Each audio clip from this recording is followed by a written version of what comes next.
안녕하세요. 박난정객입니다. 2월은 정말 숨가쁜 한 달이었습니다. AI 위기에서 상생 그리고 전쟁까지. 2월 초 AI가 기존 소프트웨어 산업을 대체할 것이라는 공포가 퍼지며 관련 주식들이 급락했습니다. 하지만 엔트로픽이 AI는 파괴자가 아니라 파트너라는 신호를 보내며 공포가 해소되는 듯 했으나 2월 28일 미국과 이란 간의 개전으로 유가가 급등하고 시장은 다시 흔들렸습니다. 지금부터 하나씩 자세히 짚어보겠습니다. 2월 4일 시장은 묘한 불안감이 퍼지며 시작했습니다. 발단은 엔트로픽이 기업용 AI 도구 클로드 커워크를 공개한 것이었는데요. 이게 왜 문제가 됐냐면 AI가 기업들이 매달 구독료를 내며 쓰던 소프트웨어들을 통째로 대체할 수 있다는 우려가 생긴 겁니다. 예를 들어 보겠습니다. 지금까지 영업팀은 고객 정보를 관리하고 일정을 잡기 위해 세일즈포스 같은 고객 관리 프로그램에 매달 수십만 원씩 구독료를 냈습니다. 그런데 클로드 커워크가 이 역할을 직접 해버립니다. AI가 스스로 고객 이메일을 읽고 미팅 일정을 잡고 후속 메시지까지 보내는 거죠. 세일즈포스가 없어도 되는 겁니다. 여행 예약 플랫폼 익스피디아도 마찬가지입니다. 출장 일정 잡아줘 라고 말하면 AI가 직접 항공권과 호텔을 검색하고 예약까지 해버립니다. 한마디로 AI가 사람 대신 일하면서 그 사이에 있던 소프트웨어 도구들이 설 자리를 잃는다는 겁니다. 소프트웨어 회사 입장에서는 고객이 사라지는 것과 같습니다. 시장 반응은 즉각적이었습니다. 올해 고객 관리 소프트웨어 업체 세일즈포스가 마이너스 25.87%, 인투이트 마이너스 34.47%, 어도비 마이너스 22.30% 급락했습니다. 익스피디아 등 여행 예약 플랫폼, 데이터 분석 및 리서치하는 기업, 심지어 이에 투자한 사모펀드들까지 급락했습니다. 그리고 2월 24일 이 불안에 기름을 부은 보고서가 하나 나왔습니다. 미국 글로벌 매크로 분석업체 시트리니 리서치의 2028년 글로벌 지능위기 보고서인데 내용이 꽤 섬뜩합니다. AI가 생산성을 폭발적으로 높이기는 하는데 그 이익이 노동자한테는 안 간다. 보고서에 따르면 소수의 반도체, 데이터 센터, 연산자원 소유자한테만 집중된다는 것입니다. 기업들이 AI를 도입해 사무직 인력을 줄이고 역대급 수익을 올리지만 실질 임금은 오히려 멈춰버리는 거죠. 보고서는 이를 유령 GDP라고 불렀습니다. 통계상 경제는 성장하는데 일본 소비자 지갑에는 돈이 안 들어오는 상태, 이로 인해 소득이 줄어들고 결국 소비가 무너진다는 시나리오입니다. 특히 충격적인 대목이 있었습니다. 13조 달러에 달하는 미국 주택담보대출 시장이 흔들릴 수 있다는 경고였습니다. 고소득 사무직 전문직이 AI에 의해 소득 기반을 잃으면 대출을 제때 못 갚는 상황이 온다는 겁니다. 그런데 바로 다음날 2월 25일 상황은 바로 반전되었습니다. 공포를 키웠던 당사자 엔트로픽이 직접 나섰습니다. 스콧 화이트 엔트로픽 제품 총괄은 이렇게 말했습니다. 우리는 모든 워크플로우를 소유하려는 회사가 아니다. 사람들이 업무를 완수하도록 돕고 싶을 뿐이다. 그러면서 세일즈포스, 팩트셋, 도큐사인 등과 파트너십을 발표했습니다. 클로드 코워크를 슬랙, 구글 드라이브, 지메일과 같은 기존 업무 도구와 연동하는 방식입니다. AI가 소프트웨어를 대체하는 게 아니라 그 안에서 함께 작동한다는 메시지였습니다. 그리고 2월 27일 엔비디아가 결정타를 날립니다.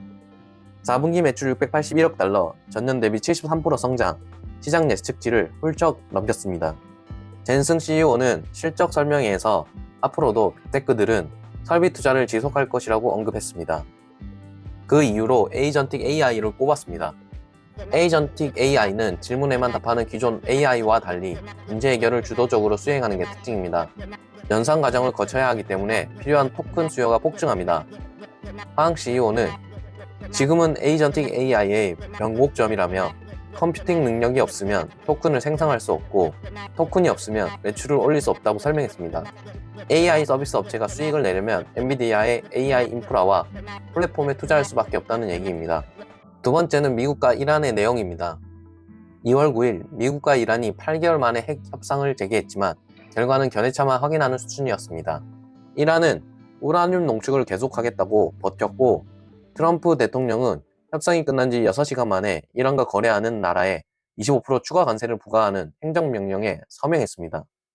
이틀 뒤인 2월 11월에는 미국 정부가 자국 선박에 호르무즈 해협을 지날 때 이란 영해에서 멀리 떨어지라는 해상 경보까지 발령하면서 유가가 슬금슬금 오르기 시작했습니다. 2월 19일에는 잠깐 희망적인 소식이 들어왔습니다. 미국과 이란이 핵 협상 기본 원칙에 잠정 합의했다는 보도가 나온 겁니다.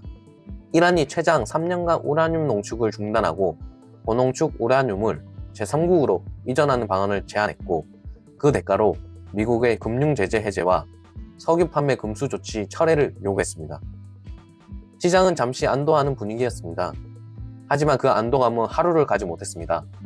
바로 다음 날인 2월 20일 전문가들 사이에서 몇 주 안에 전쟁 가능성이 90%라는 분석이 나왔고, CNN은 미국 정부 소식통을 인용해 미국이 이르면 이번 주말 이란을 공격할 준비가 돼 있다고 보도했습니다.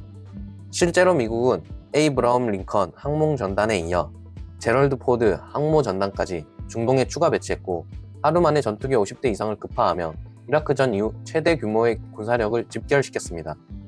이란도 가만히 있지 않았습니다. 전시체제로 전환하고 세계 최대 석유 수송로인 호르무즈 해협을 수시간 동안 봉쇄하며 군사훈련을 벌이면서 유가는 배럴당 $70를 돌파했습니다. 그리고 2월 25일 결정적인 신호가 왔습니다. 미국 정부가 레바논 주재 대사관 직원들을 대피시킨 겁니다. 미국은 지난 6월 이란 핵시설 공격 전에도 중동 내 대사관 직원들에게 출국을 명령한 전례가 있기 때문입니다. 시장은 이를 군사작전 임박 신호로 읽으며 다시 긴장하기 시작했고, 결국 2월 28일 미국이 이란에 선제 공격을 했습니다. 그런데 여기서 한 발짝 물러서서 보면 이란만의 이야기가 아닙니다.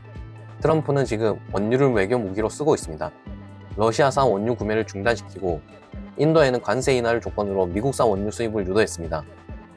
중국을 향해서는 원유 수출 제한 카드를 꺼내들었고, 이란은 그 연장선에 있습니다. 서방구도 마찬가지입니다.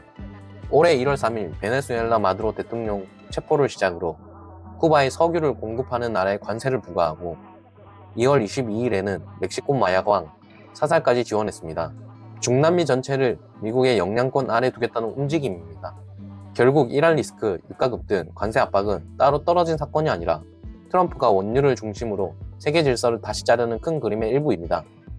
3월 시장 흐름도 쉽지 않을 것으로 예상됩니다. 2026년 2월 연금 운영 현황을 살펴보겠습니다.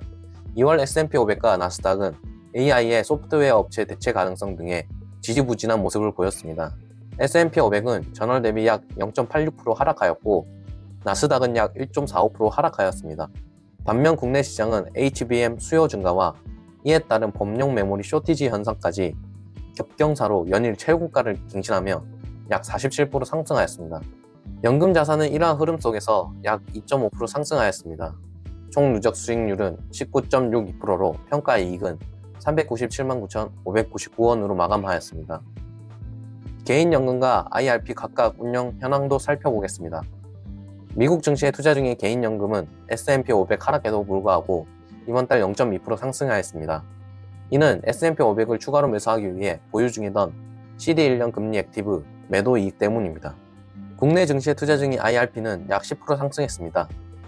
코스피가 47% 상승하여 포트 비중상 약 28% 상승함이 마땅하나, 삼성전자와 하이닉스 비중이 많지 않은 VIP 펀드 특성상 전월과 같이 시장 수익률을 따라가지 못하는 저조한 성과를 보이고 있습니다. 수익률은 시장을 따라가지 못하고 있지만 한국 시장이 반도체 중심으로 강력함을 보이고 정부가 이를 받쳐주면서 상승하는 흐름이 좋아 보입니다. 이상 방랑정객이었습니다. 감사합니다.